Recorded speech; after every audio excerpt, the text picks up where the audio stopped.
Ligningen, der gælder der ax i anden plus bx plus c lige 0. A skal være større end 0, for at det her det gælder. Og A fortæller os, om vores graf den er positiv eller negativ, altså om rødderne de vender opad, eller om de vender nedad. B ved vi ikke noget om, og C er skæringspunktet med y-aksen. Jeg vil nu bevise, at det her gælder for en andengradsligning. Ax i anden plus bx plus c lige 0. Det jeg starter med at gøre, det er, at jeg siger gange med 4a på begge sider af lighedstegnet, så den kommer til at hedde 4a i anden x i anden plus 4a bx plus 4ac. Og herover der kommer den bare til at hedde 0, for når man ganger med 0, så giver det altså 0. Det jeg nu har skrevet op her, det er, at jeg vil plus med bn på begge sider af lighedstegnet. Så den kommer til at hedde sådan her på venstre side af lighedstegnet. Og når jeg så plusser med bn over på højre side, så kan vi bare slette 0. Det næste jeg vil gøre, det er at vi sige minus 4ac på begge sider. Så den kommer til at hedde 4an x i anden plus 4a bx plus 4ac plus bn minus 4ac. Samme gør jeg på venstre side, som kommer til at bn minus 4ac. Her kan vi så se, at plus 4ac og minus 4ac går ud med hinanden, så den kommer til at hedde sådan her. Yes, så har vi at det der, men det vi kan gøre, det er at vi kan sige bn minus 4c. Det er ligesom et udtryk for d, så derfor kan vi bare skrive d i stedet for, og det har vi så gjort lige der. Det der så sker ikke også, det er at vi rykker herhen.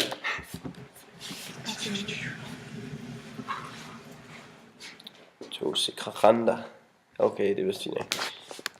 Så har vi nemlig fundet ud af tidligere her, ikke også, at det her, det er lige med det vi har stående her, som var det der stod derovre. Så det her, det kan vi faktisk omskrive til det der. Så det vil vi gøre.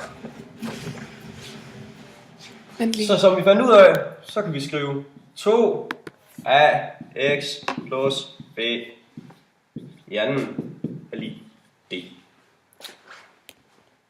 Yes. Okay, hvis d er mindre end 0, er der ikke nogen løsning. Vi kender vores formel før, som vi fandt ud af. 2ax plus b i anden lige d. Vi kan ikke sætte noget i anden, som giver mindre end 0. Så derfor har vi bevist, at hvis det er mindre end 0, er der ikke nogen løsning. Vi har nu tilfælde 2, hvor d den er lige 0. Vi har stadigvæk vores formel, der hedder 2ax i anden. 2ax plus b i anden, det er lige med d. D er lige 0, så vi sætter 0 ind på d's plads.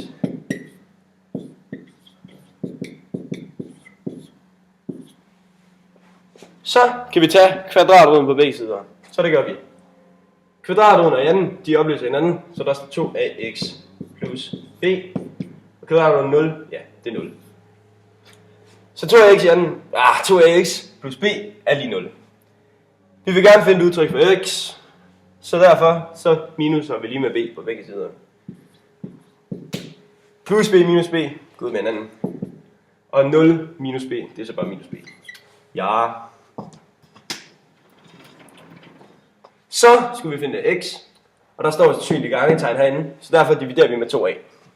Ja, så står der x er lige minus b, divideret med 2a. Dermed bevist. Så har vi også et tredje tilfælde, hvor d den er større, hvor d den er større end 0. Vi har stadigvæk en formel, der hedder 2ax plus b i anden er lige d. Jeg starter med at tage kvadratroden på begge sider. Kvadratroderne og i anden, det går ud med hinanden. 2ax plus b, det er lige plus minus kvadratroden af det her. Fordi det er lige meget, om du siger, jeg kan give et eksempel, det kommer her. Det er lige meget, om du siger 3 i anden, det giver 9. Og minus 3 i anden, det giver os 9. Så er det altså lige meget om det er plus eller minus. Ergo plus minus kvadrat. Yes. Vi skal stadigvæk finde det. Jeg skal nu lige det her pænere, ikke? Plus. Minus. Sådan. Jeg skal stadigvæk finde udtryk for x. Derfor minus b. Ikke? Så 2ax plus b minus b går ud med hinanden. Så står der stadig plus minus kvadrat rundt d minus b. X ergo dividerer med 2a. X er lige stadigvæk plus minus kvadrat rundt d. Og stadigvæk minus b. Og så dividerer vi med 2a. Så der er altså to løsninger på den her, er hermed vist, fordi der er både plus kvadratrund af det der, og der er også minus kvadratrund. Så der er altså to løsninger, hvis det er større end 0. Så kan vi tage kvadratruden på begge sider. Så det gør vi. Kvadratruden og anden, de opløser hinanden, så der står 2ax plus b. Og kvadratruden 0, ja, det er 0. Så 2ax i anden, 2ax plus b er lige 0. Vi vil gerne finde et udtryk for x, så derfor så minuser vi lige med b på begge sider. Plus b minus b, gå ud med hinanden. Og 0 minus b, det er så bare minus b. Ja. Så skulle vi finde x, og der står et synligt gangetegn herinde, så derfor dividerer vi med 2a. Ja, så står der x er lige minus b, divideret med 2a. Dermed bevist. Vi har et eksempel mere nu. Det er så tilfælde 2 også. Vi har stadigvæk en eller anden random ligning lige der. Så regner vi diskriminanten ved den der formel, der hedder d er lige bn minus 4ac. B, den er 10. 10 i anden minus 4 gange a, den er 5. C, den er også 5. Yes. Okay. 10 i anden, det giver 100. Og minus 4 gange 5, det giver minus 20. Gange 5, det giver minus 100. Altså er d lige med 0. Det betyder, at vi har en løsning, som kan findes med formlen x lige med minus b divideret med 2a. Det vi så gør nu, det er, at vi sætter vores tal ind, så den kommer til at hedde x lige med minus b, så den kommer til at hedde minus 10 divideret med 2 gange a, som er 5. Så kommer man til at hedde x lige med minus 10 lige med det der, divideret med 10. Kan det ikke bare 1? Så er x lige med minus 1 minus 1.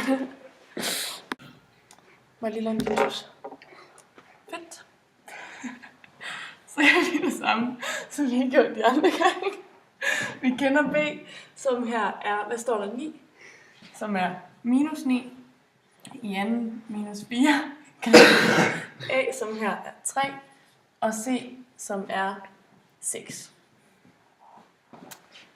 Kan du lige regne det? Jeg tror ikke, vi kan. Minus 9 er den 81. Minus 4 gange 3. Det er 12. Minus 12 gange 6. 24, det er 48. 81. 12 gange 6. 72. Er du sikker? Det er lige 9. Okay, så forklarer jeg for mig. Så ved vi, at der er mere end én løsning, når det er større end 0. Okay. Så vi kan finde rødderne, de to rødder, ved x lige med minus b plus minus kvadratrødden af d divideret med 2a. sætter vi igen vores tal ind. Minus b, så regner vi først den første rod. Og b var, skal jeg så lave sådan her? Minus 9. Kvadratroden med d, som d var 9, divideret med 2 gange a, som var 3. Yes. Så finder vi den første løsning.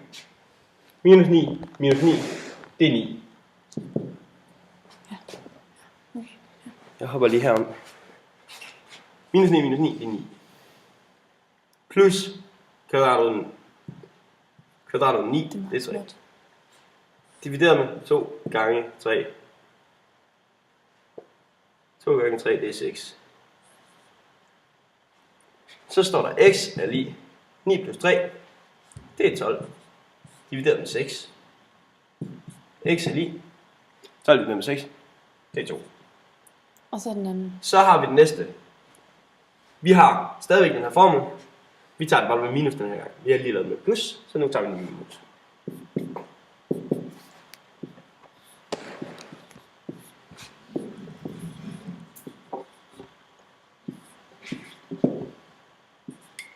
Yes. Minus 9, minus 9, det er bare plus 9. Minus kvadrat 9 i stedet 3. 2 gange 3, det er 6. X er 1. 9 minus 3, det er 6. Divideret med 6. 6 divideret med 6, det er 1. Vi har altså to løsninger, der hedder 2 og 1.